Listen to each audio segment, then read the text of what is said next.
ನಮಸ್ಕಾರ, ನಾನು ರಾಮಕೃಷ್ಣ ವಿದ್ಯಾರ್ಥಿ ಸೇವೆಯಿಂದ KCET 2026 ಅಪ್ಲಿಕೇಶನ್ ಫಾರ್ಮ್ ಅಪ್ಲೈ ಮಾಡೋದಕ್ಕೆ ಓಪನ್ ಆಗಿದೆ.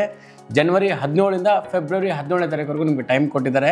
ಆದರೆ ಈ ಅಪ್ಲಿಕೇಶನ್ ಫಾರ್ಮ್ ಫಿಲಪ್ ಮಾಡೋಕ್ಕಿಂತ ಮುಂಚೆ ನೀವು ಕೆಲವು ಕೀ ಪಾಯಿಂಟ್ಸ್ ಇದೆ, ಅದನ್ನು ಮಾತ್ರ ಮರಿಬೇಡಿ. ನಾನು ನಿಮಗೆ ಪ್ರತಿಯೊಂದು ಎಳೆಯಾಗಿ ಬಿಡಿಸಿ ಹೇಳ್ತೀನಿ.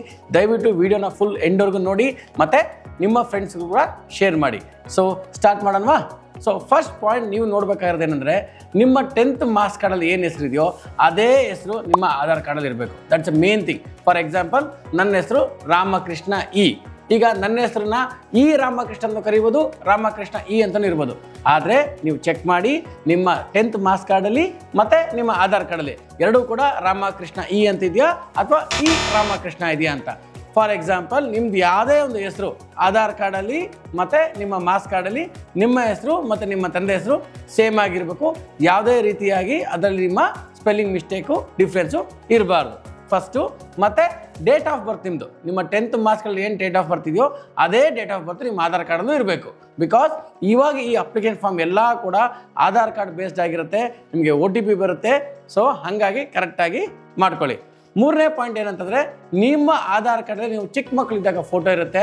ಈಗ ಫಸ್ಟು ನೀವಾಗಿರೋ ಲೇಟೆಸ್ಟ್ ಫೋಟೋನ ಅಪ್ಡೇಟ್ ಮಾಡ್ಕೊಳ್ಳಿ. ಯಾಕಂದರೆ ಇದೇ ಫೋಟೋನೇ ನಿಮ್ಮ ಹಾಲ್ ಟಿಕೆಟ್ಗಳು ಮುಂದೆ ಬರ್ಬೋದಾಗುತ್ತೆ, ಅಥವಾ ನಿಮಗೆ ಎಲ್ಲೇ ಹೋದ್ರೂ ಕೂಡ ನಿಮ್ಮ ಫೋಟೋ ರೆಕಗ್ನೇಷನ್ಗೆ ಬೇಕಾಗುತ್ತೆ. ಓಕೆನಾ?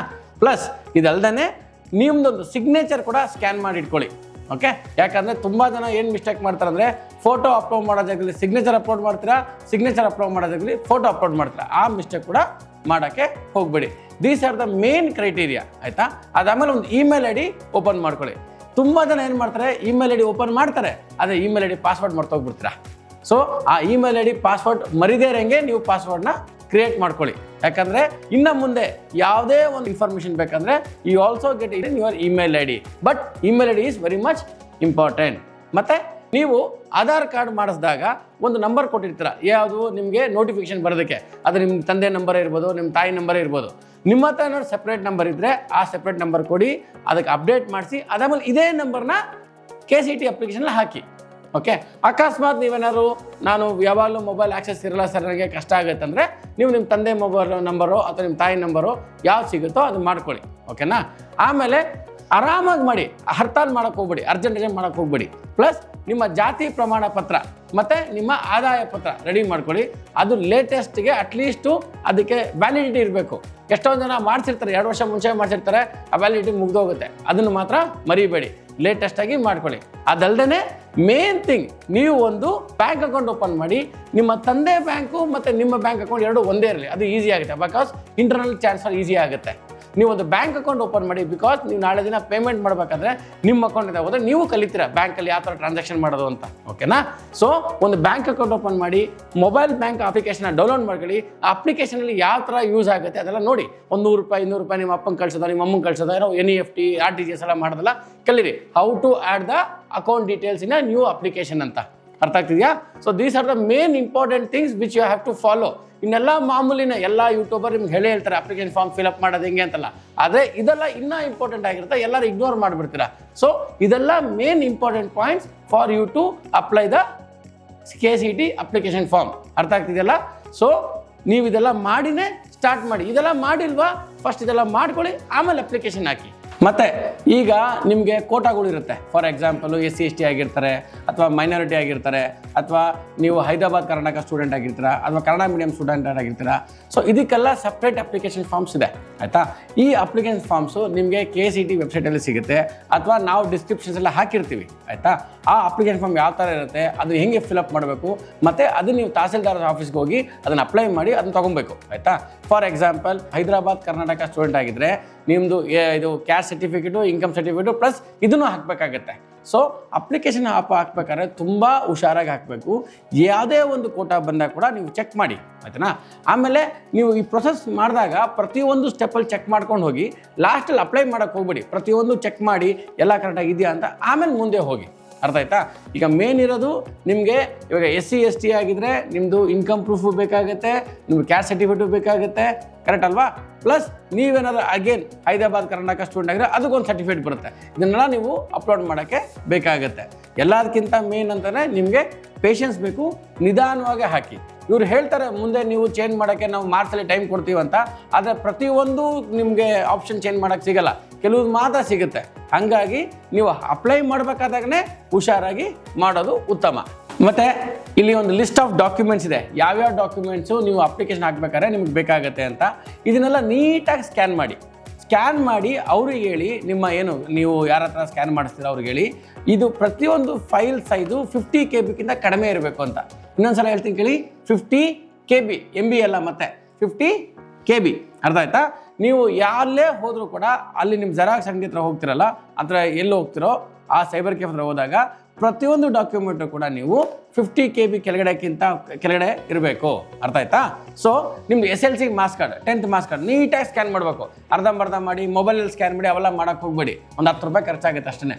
ಆದರೆ ನೀವು ನೀಟಾಗಿ ಸ್ಕ್ಯಾನ್ ಮಾಡ್ಕೊಳ್ಳಿ 10th ಮಾರ್ಕ್ಸ್ ಕಾರ್ಡು. ಆ ಮಾರ್ಕ್ಸ್ ಕಾರ್ಡ್ಗೆ ಫೈಲ್ ನೇಮ್ ಕೊಟ್ಬಿಡಿ. ಫಾರ್ ಎಕ್ಸಾಂಪಲ್ ನಿಮ್ಮ ಹೆಸರು ಪ್ರವೀಣ್ ಅಂತ ಹೇಳಿದ್ರೆ ಪ್ರವೀಣ್ 10th ಮಾರ್ಕ್ಸ್ ಕಾರ್ಡ್ ಅಂತ ಆ ಫೈಲ್ ನೇಮ್ ಕೊಡಿ.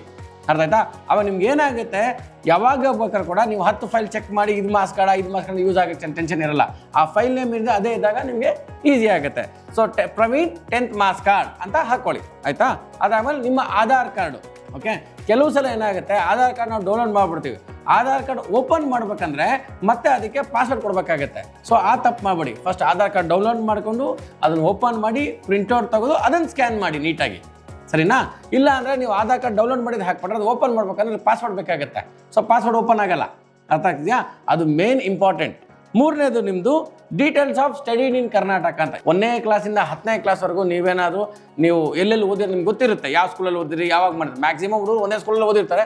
ಕೆಲವು ಮಕ್ಕಳು 5ನೇ ಕ್ಲಾಸ್ವರೆಗೂ ಒಂದು ಸ್ಕೂಲಲ್ಲಿ ಹೋಗಿರ್ತಾರೆ, 7ನೇ ಕ್ಲಾಸ್ ಇನ್ನೊಂದು ಸ್ಕೂಲ್ ಓದಿರ್ತಾರೆ, 8ನೇ ಕ್ಲಾಸಿಂದ 10ನೇ ಕ್ಲಾಸ್ ಇನ್ನೊಂದು ಸ್ಕೂಲಲ್ಲಿ ಓದಿರ್ತಾರೆ.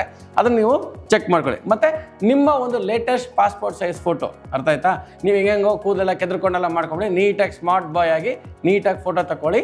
ಅದನ್ನು ಕೂಡ ಆ ಫೋಟೋ ಸ್ಟುಡಿಯೋಗೆ ಹೋಗ್ತಿರಲ್ಲ, ಅವನ ಹತ್ರ ಫೋಟೋಸ್ ತೊಗೊತಿರಲ್ಲ, ಅವ್ರಿಗೆ ಹೇಳಿ ನೀವು, ಅಣ್ಣ ನನಗೆ 50 KB ಒಳಗಡೆ ಇದ್ದ ನೀವು ಸ್ಕ್ಯಾನ್ ಮಾಡಿಕೊಡಿ ಅಂತ.